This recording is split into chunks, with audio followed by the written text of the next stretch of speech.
It started last week, but it's really been on the theme of talking about inside and out, and thinking about, as parents, how we manage the challenges and the ups and downs that come along in our day-to-day life. And everybody here's got their own experience, their own journeys. We were thinking about kind of the negative things that we do. And one of the things that was coming up with the discussion being, you were saying, Lucy, about feeling at the end of the day just wiped out, just exhausted with the schedule of things that have to be done. Yes. And what was it you said? Slightly slack-jawed at the end of the day.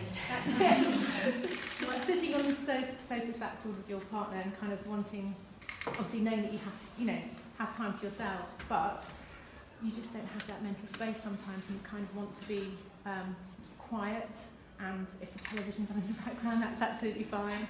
But then I was also saying that recently, this is slightly odd, to have, I suppose, that time in amongst your daily weeks and weekends, I suppose, is still even this. Yes. It's still so busy, isn't it? Yes, that's right. And we try and find that time in the week, sort of, I suppose, after bedtime, together.